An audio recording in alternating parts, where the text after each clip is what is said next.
우리나라 수영하면 마린보이 박태환이죠. 그런데 박태환 선수를 넘은 수영계에 새로운 수영 천재가 있습니다. 오늘 첫 금메달 김재덕 선수보다 한 살 많은 18살 고교생 황선우 선수입니다.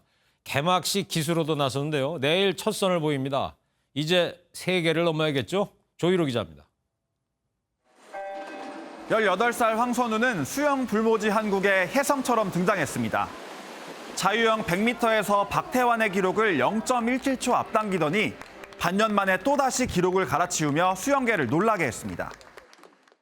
황선우는 자유형 200m에서 한국 수영 최초로 세계 주니어 신기록을 썼는데 역시 불과 반년 만에 자신을 뛰어넘고 재차 신기록을 달성하는 기염을 토했습니다. 도쿄올림픽에서 자유형 50과 100, 200, 개영 800m에 출전하는 황선우에게 관건은 심리적 부담감 극복입니다.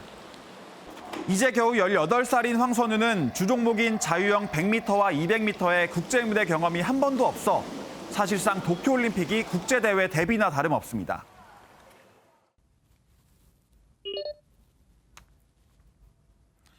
멘탈 관리를 위해 황선우는 수영 영상을 반복 시청하며 영법을 분석하는 것은 물론 낯선 경기장에 익숙해지기 위해 세세한 동선까지 체크하며 끊임없이 이미지 트레이닝을 했습니다. 훈련이 끝나면 요가와 필라테스도 병행하며 몸의 균형을 잡고 멘탈 관리에 집중했습니다. 메달이 가장 유력한 자유형 200m에서 현재 황선우의 세계 랭킹은 5위. 리우올림픽 금메달리스트 순양이 도핑 문제로 참가할 수 없게 된 점이 황선우에겐 득이 됐지만 세계 랭킹 1위 던컨 스콧과의 격차가 0.49초인 만큼 이 차이를 얼마나 극복하느냐가 관건입니다. 매번 무서운 성장 속도를 보여준 황선우가 이번엔 또 얼마나 수영계를 놀라게 할지 기대됩니다. MBN 뉴스 조희로입니다. 다음은 정치권 소식입니다. 여야의 대선 예비후보 지지율 1위 주자들을 향한 난타전이 벌어지고 있습니다. 이재명 경기지사에겐 욕설대마왕, 윤석열 전 총장과 최재형 전 원장을 향해선 형편없다라는 원색적인 비난이 오가는 상황입니다. 조창훈 기자입니다. 홍준표 국민의힘 의원이 여당 유력 대권주자인 이재명 경기지사를 뻔뻔함의 극치라고 비판했습니다. 유튜브에 올라온 이른바 이재명 욕설 파일이 이 지사 측의 가처분 신청으로 더 이상 볼 수 없도록 차단 조치됐다는 겁니다.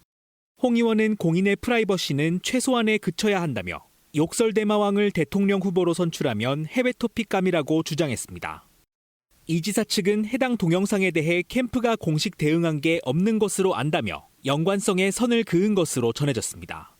반면 홍영표 더불어민주당 의원은 야권의 윤석열 전 검찰총장과 최재형 전 감사원장을 형편없는 사람들이라며 싸잡아 비판했습니다. 윤석열이나 최재형 같은 형편없는 사람들이 공직을 이용해서 정치적 야욕을 실현하려고 한 거, 이것을 비판해야지. 탕평 인사를 하려다 보니 이런 분들을 가려내지 못한 것이라며 앞으로 코드 인사만 해야 하느냐고 반문하기도 했습니다.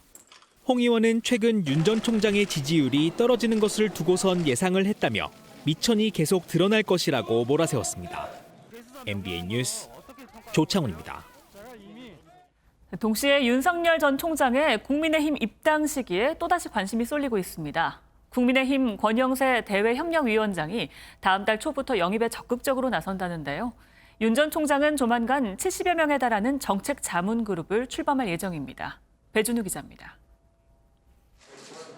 이준석 국민의힘 대표는 윤석열 전 검찰총장이 1분 1초라도 빨리 입당해야 한다고 재촉해왔습니다. 지지율은 떨어지고 있고 마치 안철수 대표 같다고도 했습니다. 과거에 안철수 대표가 정치에 대해서 좀 미숙했을 때 했던 판단들과 아주 비슷한 판단들을 하십니다. 이런 가운데 국민의힘 대외협력위원장인 권영세 의원은 다음 달 윤 전 총장의 입당을 적극 추진할 것이라고 밝혔습니다. 다음 달 초 정도 오면은 지역 순환 일정을 한 번은 마칠 거로 생각을 합니다. 바짝 입당을 추진하도록 생각을 하고 있습니다. 반면 윤 전 총장이 후보 결정의 마지노선인 11월까지 입당을 미룰 거란 분석도 나옵니다. 김종인 전 비상대책위원장은 윤 전 총장이 입당보다는 지지율을 관리하는 게 유리하다고 볼 거라며 경선 후보들끼리의 약점 공격을 피하기 위해서라도 입당을 미룰 것이라고 분석했습니다. 윤 전 총장이 입당에 대한 구체적인 움직임은 보이지 않는 가운데 70명 규모의 정책 자문단 출범을 위해 막바지 스터디에 몰두하는 것으로 알려졌습니다. MBN 뉴스 배준우입니다.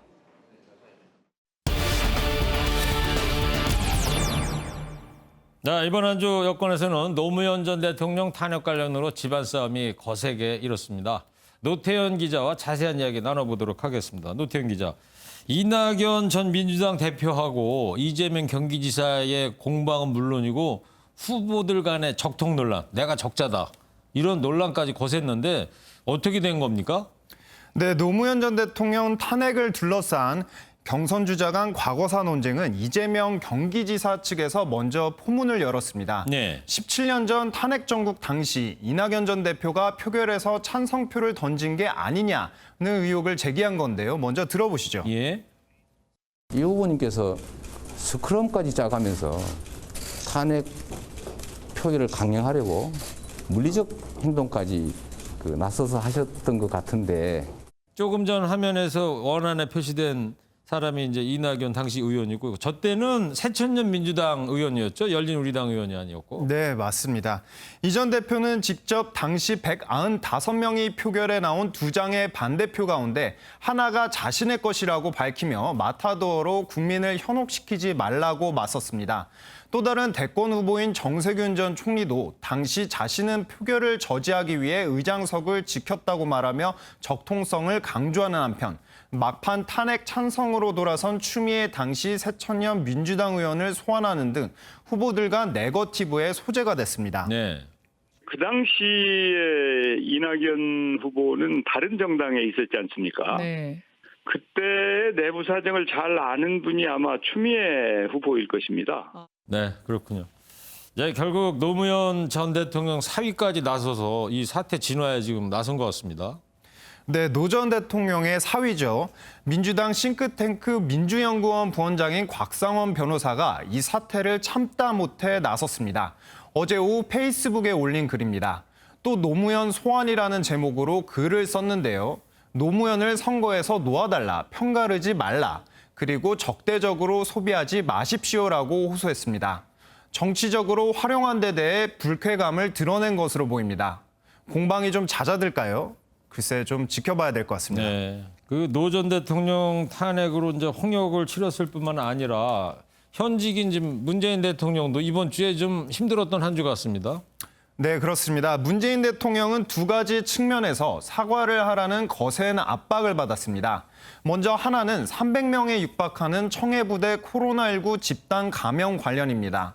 이에 대해 김부겸 국무총리와 서 국방부 장관의 사과가 있었지만 문 대통령의 사과는 없었거든요. 네.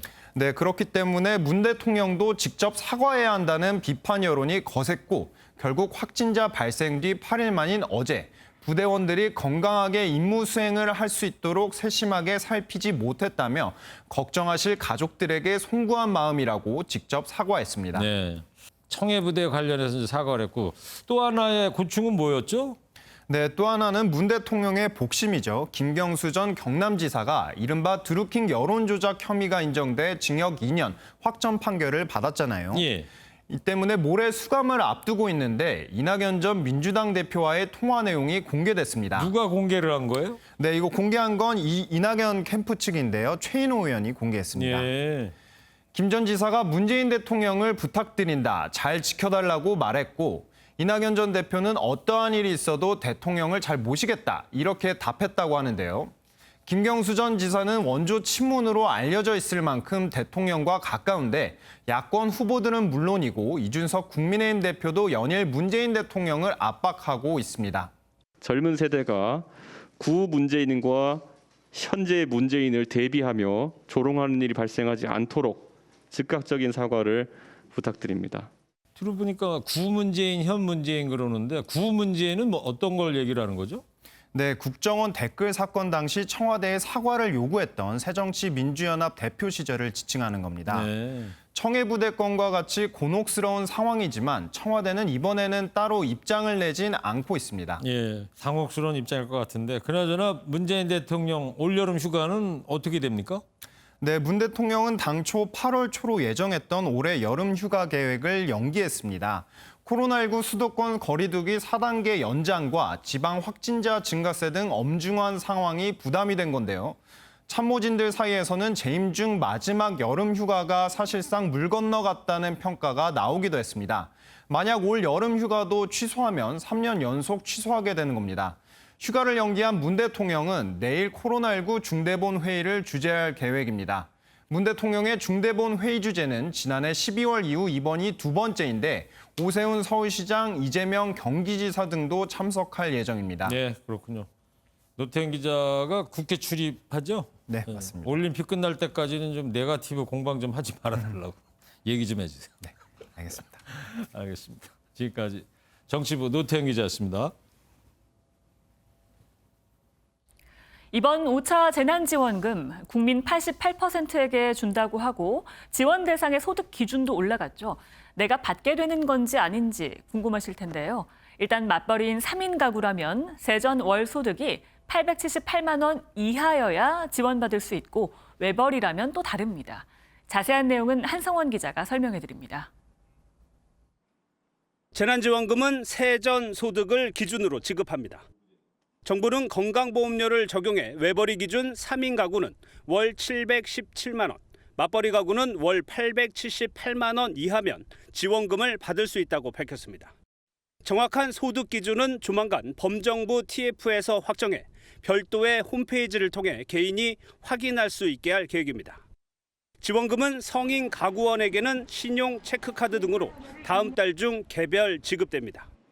부부와 대학생 자녀 2명으로 구성된 4인 가구라면 가족 4명이 각자 자기 몫의 지원금을 25만 원씩 받습니다. 주민등록상 함께 등재된 사람을 같은 가구로 인정하고 건강보험상 피부양자로 등록되면 거주지가 다르더라도 한 가구로 간주합니다. 다만 다른 도시에서 거주하는 맞벌이 부부의 경우 본인이 희망할 경우 가구 분리를 인정해 줄 계획입니다. 80%에서 88%로 변화시키는 경우에는 실질적인 소득 차이가 있지 않음에도 지원의 대상에 차이가 발생할 가능성이 있고요. 건강보험료 지역가입자는 부동산과 차량 등이 소득에 반영됩니다. 코로나19로 인해 소득이 줄어들었지만 비싼 집을 가지고 있다면 지원 대상에서 빠질 가능성이 있습니다. MBN 뉴스 한성원입니다. 오늘 0시를 기준으로 한 코로나19 신규 확진자는 1,629명입니다. 휴가철이 되며 비수도권 확진자 비율이 늘고 있다는 점이 걱정인데요. 서핑 성지로 알려진 양양구는 거리두기 4단계 격상을 결정했습니다. 내일 정부는 비수도권 거리두기 조정안을 발표합니다. 강영호 기자입니다. 서해안 대표 관광지인 대천 해수욕장입니다. 제트스키가 하얀 물살을 가르고 관광객들은 물놀이 산매경에 빠지는가 하면 파라솔 아래에서 더위를 피합니다. 그런데 곳곳에 마스크를 쓰지 않거나 모임 인원을 초과한 모습을 볼 수 있습니다. 집에만 있으니까 적적하고 답답해서 좀 코로나 때문에 걱정되긴 했는데 바닷바람도 시원하고 해수욕하니까 좋고. 일주일 전 30% 초반이었던 신규 확진자 중 비수도권 확진자 비중은 40%에 육박하고 있습니다. 수도권 4단계 거리두기로 인한 풍선 효과와 함께 휴가철까지 겹친 결과라는 분석입니다. 부산과 양양 등 주요 관광지의 7월 한 달간 차량 통행량을 확인해보니 4차 대유행의 영향을 거의 받지 않은 것으로 나타났습니다. 최근 확진자가 급증한 양양구는 비수도권에선 강릉에 이어 두 번째로 4단계 격상을 결정했고 속초시도 오늘부터 3단계 거리두기를 시행합니다. 방역당국은 내일 비수도권 거리두기 조정안을 발표합니다. 방역 강화를 위해 비수도권 일괄 3단계 격상과 함께 저녁 6시 이후 3인 이상 모임 금지 조치 등이 거론되고 있습니다. MBN 뉴스 강영호입니다. 방송인 박수홍 씨가 친형 부부를 상대로 116억 원대 민사소송을 제기한 것이 뒤늦게 알려졌습니다. 또 박 씨가 친형 부부의 부동산에 대해 청구한 가압류와 처분금지 가처분 신청도 모두 법원에서 받아들여졌습니다. 강대엽 기자입니다. 방송인 박수홍 씨가 지난달 22일 서울 서부지방법원에 친형인 박모 씨 부부를 대상으로 116억 원 상당의 민사소송을 제기했습니다. 친형 박 씨는 박수홍 씨 1인 소속사의 대표로 박수홍 씨 매출을 관리해 왔습니다. 박수홍 씨는 친형 부부가 30년 동안 자신의 출연료를 횡령했다고 밝히며 법적 대응에 나서겠다고 예고한 바 있습니다. 손해배상 요구액은 애초 86억 원이었는데 사건 조사 과정에서 개인 통장 횡령 혐의가 추가로 드러나며 요구액을 30억 원 늘렸습니다. 박수홍 씨의 개인 자금을 상당 부분 인출해서 유용한 혐의가 발견되어 그 부분을 추가하여 116억 원 상당의 손해배상 소송을 통고를 하게 되었습니다. 박수홍 씨가 친형 부부 명의의 모든 부동산에 대해 제기한 가압류와 처분금지 가처분 신청도 지난달 7일과 19일 각각 받아들여졌습니다. 박수홍 씨 측이 추가 가압류 신청도 검토하고 있는 가운데 친형 측은 횡령 혐의를 부인하는 것으로 알려졌습니다. MBN 뉴스 강대엽입니다. 오늘 오전 인천의 한 다세대 주택에서 50대 형제가 숨진 채 발견돼 경찰이 수사에 나섰습니다. 인천 앞바다에서는 불법으로 고기잡이를 한 어선이 해경에 적발됐습니다. 주말 사건 사고 김태형 기자입니다. 인천의 한 빌라입니다. 세대 현관에 노란색 폴리스 라인이 설치됐습니다. 오늘 오전 8시 20분쯤 같이 살던 50대 형제가 이곳에서 숨진 채 발견됐습니다. 당시 숨진 형제의 누나는 동생이 연락을 받지 않는다며 119에 신고를 했고 출동한 소방대원들은 이 창문을 통해 집 안으로 진입했습니다. 그래서 막 사람들이 우선을 원하시면 왜 그러지 하고 경찰 그 차도 와서 있고 그러면서 막 왔다 갔다들 하시면서. 현재까지 외부인의 침입 흔적은 없는 가운데 형에게선 목에 졸린 흔적이 남아있고 동생에겐 흉기에 찔린 흔적이 발견됐습니다. 경찰은 현장에서 흉기 한 점을 확보해 국립과학수사연구원에 유전자 감식을 의뢰하기로 했습니다. 또 부검 결과를 토대로 정확한 사망 경위를 파악한다는 계획입니다. 어두운 밤 해경이 도주하는 어선을 추격합니다. 어젯밤 10시 30분쯤 인천 영흥도 앞바다에서 무등록 어선으로 불법 어획을 한 50대 선장이 해경에 붙잡혔습니다. 해경은 선장이 사용이 금지된 불법 어구를 사용한 것으로 보고 정확한 사건 경위를 조사하고 있습니다. MBN 뉴스 김태형입니다.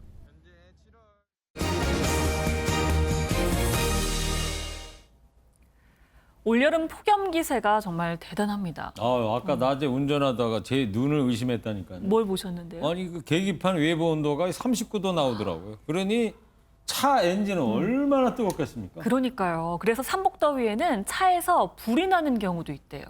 한마디로 차도 열받았다는 건데 어떻게 해야지 불상사를 막을 수 있을까요? 그 엔진에 휴지 조각이라도 붙으면 화재로 이어진다고 하니까요. 장거리 운전하실 때는 더 주의하셔야겠습니다. 강세훈 기자입니다. 승합차 앞부분이 새카맣게 탔습니다.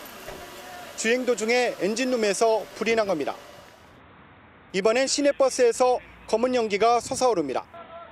불은 엔진 과열로 추정됩니다.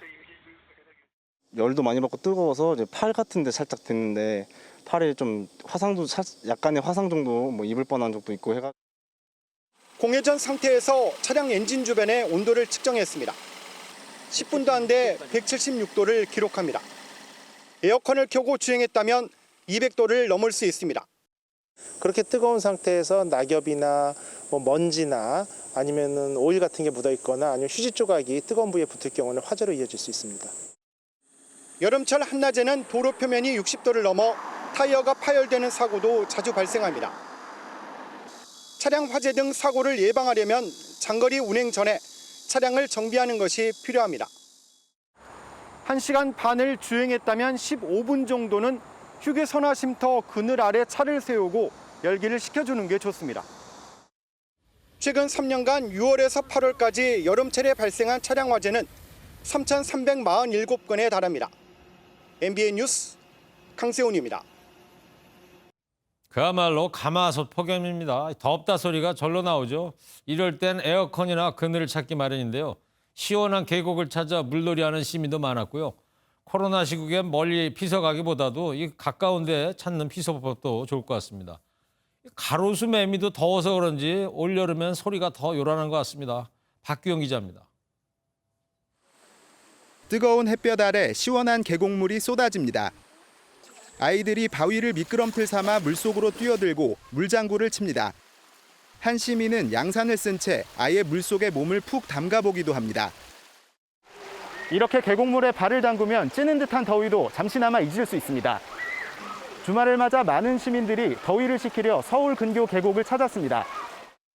요즘 40도 가까이 너무 체감 온도도 올라가고 너무 지쳐서 주말 맞아서 아이들 데리고 잠시 발이라도 담그려고 나들이 나왔어요. 시원한 초코빙수를 먹을 생각에 신이 난 아이들. 서울 낮 최고 기온이 36.5도로 올 들어 가장 뜨거워지자 사람들은 거리 대신 시원한 쇼핑몰로 몰렸습니다. 요즘 바깥 날씨가 너무 더워서 아무래도 실내가 에어컨도 잘 틀어져 있고 그런 시원한 부분 때문에 아무래도 안으로 왔습니다. 다음 주도 푹푹 찌는 가마솥 더위가 예정된 만큼 기상청은 건강관리에 각별히 유의해야 한다고 당부했습니다. MBN 뉴스 박규원입니다. 미국의 서남부 지역이 가뭄과 산불로 몸살을 앓고 있는데 갑자기 내린 폭우로 홍수 피해까지 우려되고 있습니다. 땅이 가물어서 내리는 비를 흡수하지 못하면서 범람할 수 있기 때문인데요. 인도 서부에선 폭우로 100명이 넘는 사망자가 발생하기도 했습니다. 이기종 기자입니다. 미국 애리조나주 스코츠데일.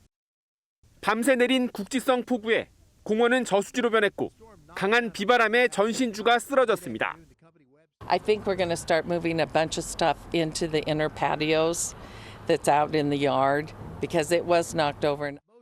미 서남부에 7월에서 9월 사이 불어오는 계절풍이 폭우를 몰고 오면서 홍수 피해가 우려되고 있습니다. 극심한 가뭄이 이어지고 대형 산불로 나무가 불타면서 땅이 비를 잘 흡수하지 못하기 때문입니다. 미국은 13개 주에서 83개의 산불이 발생한 상황. 가뭄으로 캘리포니아주의 오로비로수는 저수량이 4분의 1 수준으로 떨어졌습니다. 인도 서부 마하라슈트라주. 물바다가 된 마을에서 구조대가 보트를 타고 고립된 주민들을 구해냅니다. 물살에 휩쓸린 차량이 기둥에 걸려 있습니다. 신화통신은 24시간 강우량이 최대 약 600mm에 달하는 폭우가 며칠간 계속돼 산사태와 건물 붕괴 등으로 136명이 숨졌다고 전했습니다. 주 당국이 구조 작업을 벌이고 있지만 불어난 물 때문에 장비 이동에 어려움을 겪고 있어 피해는 더 커질 전망입니다. MBN 뉴스 이기종입니다.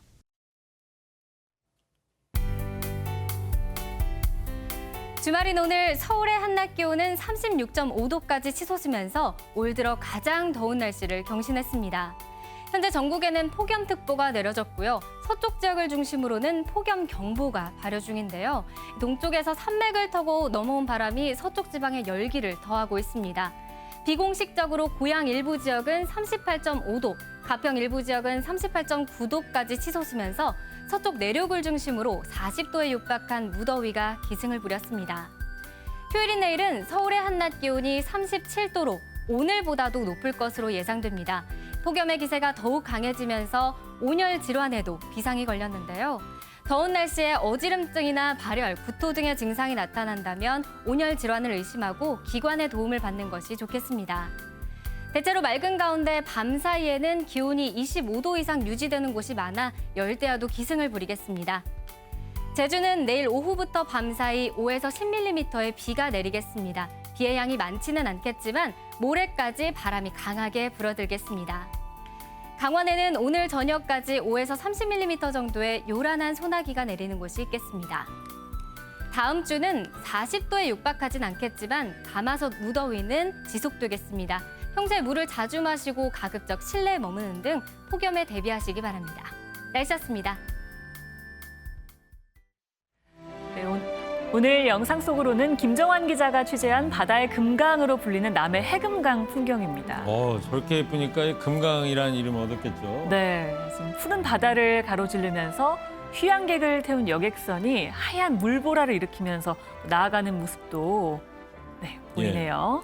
자, 옛날에 그 중국 진시황이 말이에요. 불로초 구하기 위해 해금강에 서복이라는 사람을 보냈다는 설화가 있지 않습니까? 네, 그래서 해금강을 약초섬이라고 한다고 하죠. 네. 약초섬에 그 불로초보다 코로나 약초 같은 건 없으려나 모르겠어요. 그런 게 있으면 다 거기로 몰렸겠죠. 아마 예방접종과 마스크가 코로나 약초가 아닌가 싶습니다. 자, 올여름 폭염이 심상치가 않습니다. MBN 종합뉴스가 준비한 바다 영상 보시면서 시원하고 건강한 여름 나시길 바라겠습니다. 뉴스 마치겠습니다. 고맙습니다.